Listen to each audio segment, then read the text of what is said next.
comfortable. Let your shoulders relax. Take a deep breath and be at ease.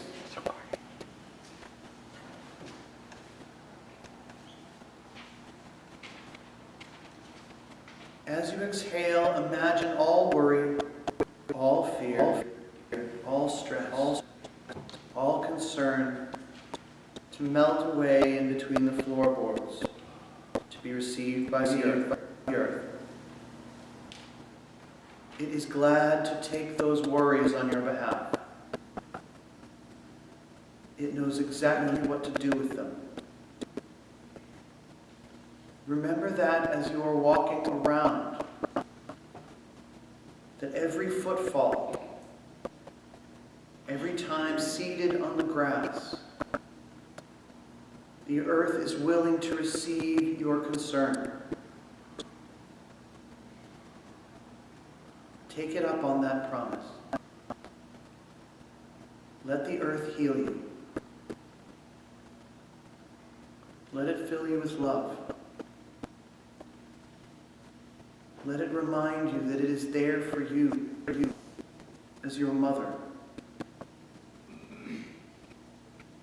Unlike any mother you can know. For every atom in our body comes from this earth. We are one with it. And as such, whatever we worry about, so too does the earth. Whatever we are joyful about, so too is the earth. Whatever problems we have, whatever solutions we need, the earth is willing to give them. Give thanks for the earth. Give thanks for our partnership with it. Give thanks for the fact that the earth is slow to anger and quick to provide joy and beauty and sustenance and even power. We have everything we need right here, right now. Take one final breath and return.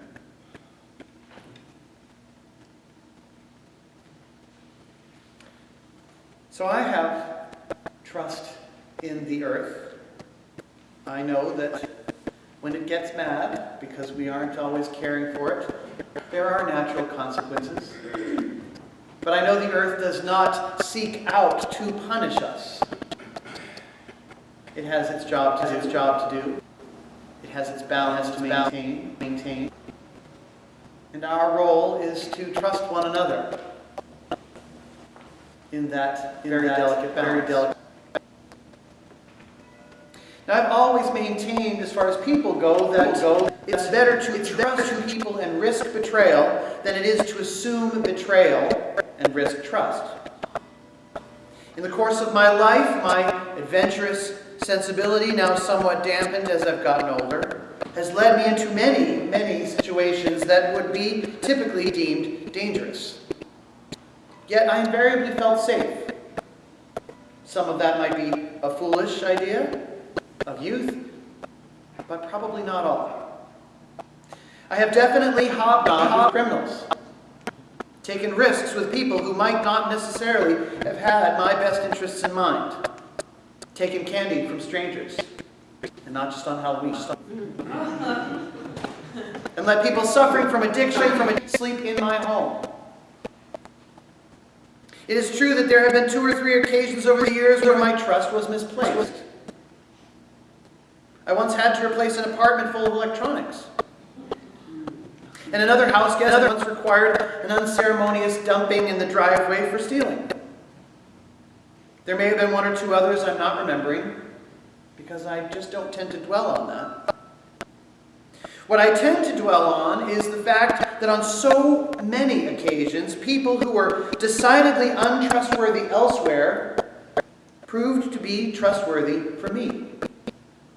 I'm not sure which came first in this regard, the chicken or the egg, but I credit a lot of my trusting of others to one of my favorite literary characters, Bishop Mariel, in the Victor Hugo tale Les Miserables. It's possible I was always trusting that the character of the bishop merely reinforced a clear understanding of my own character. But in the story, the character Jean Valjean steals from the bishop after he bestows Valjean with hospitality. The bishop knew that Valjean was a convict, but invited him in anyway. He treated him with dignity and kindness and compassion as his faith rightfully directed him. Valjean returned the favor by stealing from him, escaping into the night, only to be returned later by the police for confirmation of the theft. The bishop replied that he had not only given him all that was claimed to be stolen, but that Valjean had forgotten the best piece in his haste to depart. To save Valjean's soul, the bishop lied to the police and gave him even more. Once the police had left, he told Valjean to make a good life for himself and to become an honorable man.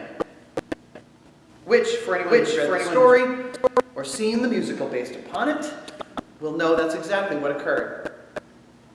The bishop was betting that an act of trust would find its way into Valjean's heart and make him an honorable man. Now, I've written of this exchange before because it's a cornerstone of my own faith expression. This story. Trust, especially in those whom society deemed untrustworthy. Compassion and support for those who may or may not return the same. Believing in someone who does not believe very highly in themselves. I know firsthand what a difference that can make, to believe in someone who does not believe in themselves and letting them know it. Disrupting that negative idea in their own heart. This kind of trust is a disruption of the very best kind. It's the kind of disruption that breaks cycles of crime, cycles of otherwise come in someone's behavior, in someone's lifestyle. It's a new item, new added to the list of options this person now has for their life. Does it always work? Definitely not. Sometimes when I've trusted criminals, they have only henceforth been trustworthy to me, but not the rest of society. I have found that when I am dealing with people, may or may not have my best interest at heart. Believing in them, trusting them makes me an exception to their otherwise criminal interests. They might from everybody on the street, but not my house. And that's worth thinking about.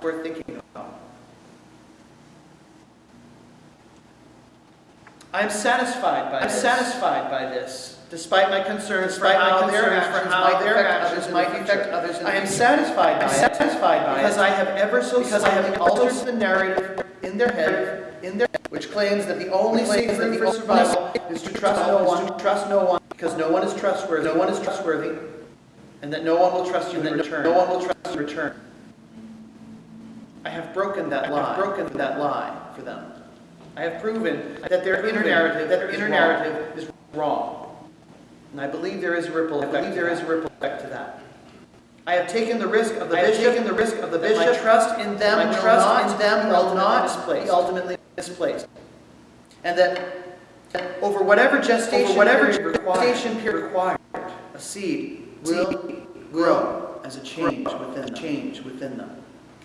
Helen Keller said that security is an illusion. She was correct.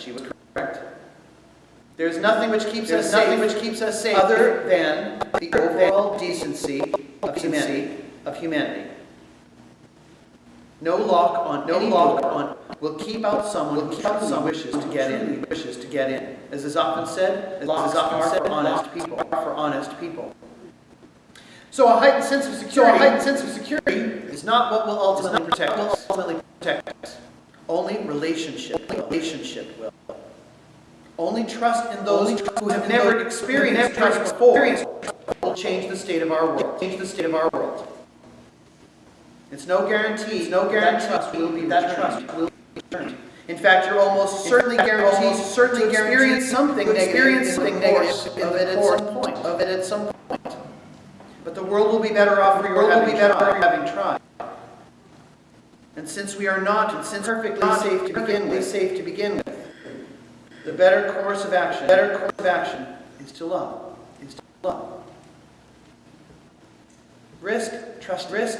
Trusting.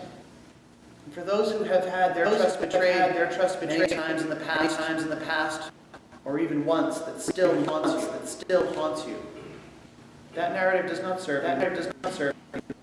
It does not make for relationship.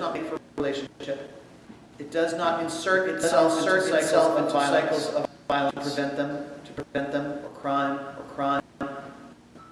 Let it be okay that you might be the one trustworthy person in an untrusting person's life, and what that might do within them.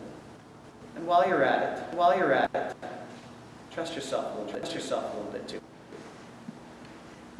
Please rise for our closing, number 95.